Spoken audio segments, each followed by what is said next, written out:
Chapter 1, New Beginnings. As the summer drew to a close, the students of St. Mark's Academy eagerly awaited the start of the new academic year.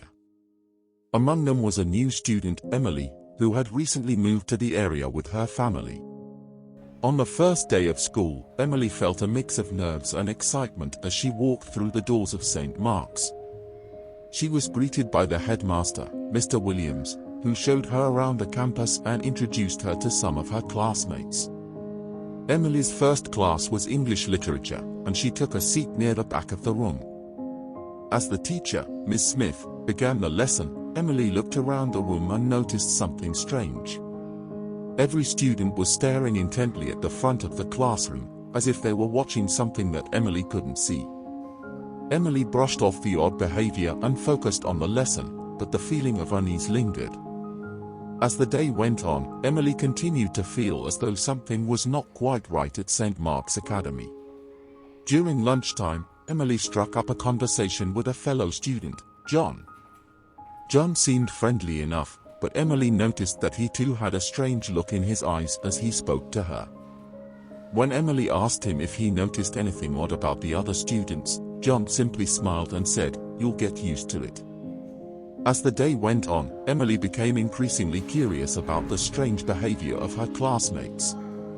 She decided to do some investigating of her own and began asking around to see if anyone knew what was going on.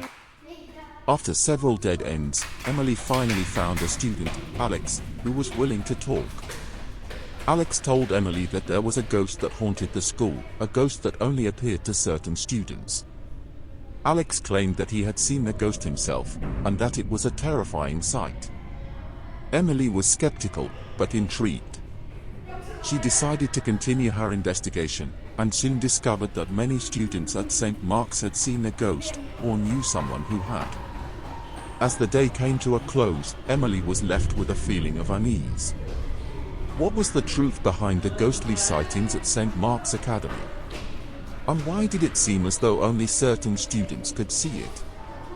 She knew that she needed to continue her investigation to get to the bottom of the mystery. Chapter 2. After the first few weeks of classes, things began to take a strange turn at Blackwood Academy. It was a chilly night in mid-October when Emily and her classmates experienced something that they could not explain. Emily had been working late in the library with a few of her classmates when they decided to head back to their dorms. As they walked down the dimly lit hallway, they heard the sound of footsteps behind them. Emily turned around, but no one was there. She shrugged it off as her imagination and continued walking. Suddenly, a gust of cold air swept through the hallway, causing the candles on the wall sconces to flicker. The group looked around in confusion, wondering where the cold breeze was coming from. That's when they saw it, a figure, cloaked in shadows, standing at the end of the hallway. Emily's heart raced as she tried to make sense of what she was seeing. The figure was dark and indistinct, but she could make out a pair of glowing eyes staring back at her. The group was paralyzed with fear, unable to move or speak. The figure slowly began to move towards them, its footsteps echoing loudly in a silent hallway. Emily and her classmates could feel the coldness of its presence as it approached. They could hear its ragged breathing and see the mist of its breath in the chilly air. Suddenly, the figure vanished into thin air, leaving Emily and her classmates alone in the hallway, shaken and terrified. They stumbled back to their dorms, unable to comprehend what they had just witnessed. Chapter 3.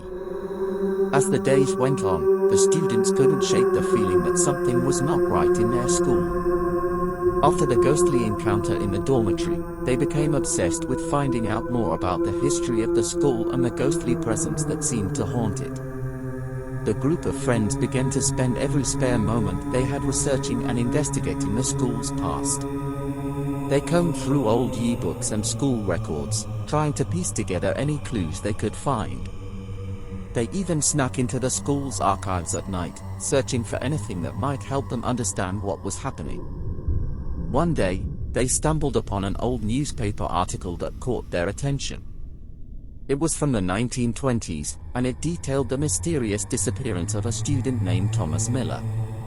According to the article, Thomas had gone missing from the school grounds one night, and was never seen or heard from again. The students were convinced that this was connected to the ghostly presence they had encountered, and they began to investigate Thomas's disappearance in earnest. They talked to older alumni who had been at the school during the time of Thomas's disappearance, and even visited his family in the nearby town to try and learn more about him. As they dug deeper, they discovered a dark and twisted history surrounding the school. There had been several unexplained disappearances and deaths over the years, and rumors of a malevolent presence that haunted the school had persisted for generations. The students were horrified by what they had uncovered, but they knew that they couldn't stop now. They were determined to find out the truth about the school's dark past, and put an end to the ghostly presence once and for all. Chapter 4. As the days went on, the ghostly presence in the school seemed to grow stronger. Students whispered about strange noises and eerie whispers coming from empty hallways and deserted classrooms. It was as if the school was alive with a malevolent energy, waiting to strike at any moment. The group of friends were determined to get to the bottom of the mystery. They spent hours scouring the school, looking for any clue that might help them understand what was happening. They searched through old yearbooks, pored over school records, and even snuck into the principal's office to search his files. Their efforts eventually paid off when they stumbled across a long-forgotten journal in the school library. The journal belonged to a former student who had attended the school over 100 years ago. In its pages, the student had chronicled their experiences with a ghostly presence that haunted the school. According to the journal, the ghost was that of a young girl who had attended the school in the late 1800s. The girl had been a quiet and withdrawn student, often ignored by her classmates. She had died suddenly and mysteriously in the school, and her ghost had lingered ever since, seeking revenge on those who had mistreated her. The group was shocked by this revelation, but they knew they had to confront the ghost if they ever hoped to put an end to the hauntings. Armed with the knowledge they had gained from the journal, they set out to find the ghost and lay her spirit to rest. Their search led them deep into the bowels of the school, where they finally encountered the ghostly presence. She appeared before them as a pale and ghostly figure, her eyes filled with anger and resentment. But instead of attacking them, she simply stared at them with a mournful expression. The group realized then that the ghost was not seeking revenge, but rather, she was simply lost and alone, trapped in the school for all eternity. Moved by her plight, the group made a vow to help her find peace. With the help of a local medium, they performed a ritual to lay the ghost to rest. As they chanted and burned sage, the ghost slowly faded away, finally finding the peace she had been seeking for so long. The school was never haunted again, and a group of friends knew they had done something truly remarkable. They had not only solved a mystery that had plagued the school for over a century, but they had also helped a lost soul find her way home. Chapter 5: The Aftermath. As soon as the sun started to rise, the students returned to their dormitory, feeling shaken and terrified by the events of the previous night.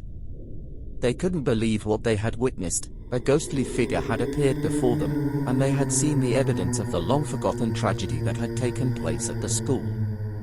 The students had barely slept, and the atmosphere in the dormitory was tense and uneasy. Some of them tried to reassure each other, saying that it was just a prank or a trick of the mind, but deep down, they all knew that what they had seen was real. As the day went on, rumors started to spread around the school about the ghostly encounter. Some students claimed that they had seen the same figure in other parts of the school, while others said that they had heard strange noises coming from the old building. The teachers were quick to dismiss the rumors, insisting that it was all just a product of the students' overactive imaginations. But some of the students knew better. They had seen the ghostly figure with their own eyes, and they were determined to find out more about the history of the school. Over the next few days, the students began to investigate the school's past, scouring old records and documents for any information about the tragedy that had taken place years ago. They discovered that the school had been founded in the early 1800s, and that it had a long and storied history. But it wasn't until they stumbled upon an old diary hidden away in the school's archives that they finally found the answers they were looking for. The diary belonged to a former student who had attended the school in the 1860s, around the same time as the tragic event that they had witnessed. In the diary, the student recounted the events of that fateful night, when a young boy had gone missing from the school. He described how the teachers had searched the school from top to bottom, but had been unable to find any trace of the boy. And then, just as they were about to give up hope, a ghostly figure had appeared before them, leading them to the boy's lifeless body. The diary also revealed that the ghostly figure was said to appear every few years, as if to remind the school of the tragedy that had taken place all those years ago. Armed with this new information, the students realized that they had to confront the ghostly figure once and for all. They gathered together in the old building once again, determined to put an end to the haunting. As they waited in the darkness, the ghostly figure appeared once again, its eyes glowing with an otherworldly light. But this time, the students stood their ground, refusing to be scared off by the apparition. With a sudden burst of courage, one of the students stepped forward, holding out a piece of paper on which he had written a message. The ghostly figure paused for a moment, as if considering the message, before disappearing into thin air. The students cheered, feeling a sense of triumph and relief. They knew that the ghostly figure might still appear from time to time, but they also knew that they had faced their fears and come out victorious. And as they walked back to their dormitory, they knew that they had become part of the school's rich and haunted history. Epilogue. As the days passed after the incident at the school, life slowly returned to normal. The students tried their best to forget what had happened, but it was always at the back of their minds. Sophie and Jake had become good friends after the ghostly encounter, and they often talked about it in secret. They both felt a connection to the spirit, and they couldn't shake the feeling that there was more to the story. One day, while exploring the old library, they stumbled upon an old journal hidden away in a dusty corner. As they flipped through the pages, they realized that it belonged to a former student who had experienced the same haunting over a century ago. The journal was filled with descriptions of the same ghostly figure that had appeared to Sophie and Jake, as well as detailed accounts of strange occurrences around the school. They read on, eager to uncover the truth about the spirit's identity and the reason for her haunting. As they delved deeper into the journal, they discovered that the ghost was actually the spirit of a young woman who had attended the school many years ago. She had been deeply in love with a fellow student, but their relationship had been forbidden by the school's strict rules. When their love was discovered, the school had expelled the young man and sent the girl away in shame. She had never recovered from the heartbreak, and had returned to the school after her death to seek vengeance on those who had wronged her. Sophie and Jake were stunned by the revelation, but they felt a sense of closure knowing the truth. They knew they had to share their findings with the school authorities and put an end to the ghostly haunting once and for all. They gathered their evidence and presented it to the principal, who was skeptical at first. But as they laid out the facts and explained the true identity of the ghost, the principal realized that they were telling the truth. Together, they devised a plan to put the spirit to rest. They held a special ceremony in the school chapel, offering prayers and blessings for the spirit's peaceful journey to the afterlife. As they finished the ceremony, Sophie and Jake felt a sense of relief wash over them. They knew that the ghostly presence had finally been laid to rest, and they could now move forward with a newfound sense of peace. They became known as the school's ghost hunters, and their story became legendary among the students. And as they graduated from the school, they knew that they had played a small part in uncovering the mysteries of the past and bringing closure to a long-standing haunting.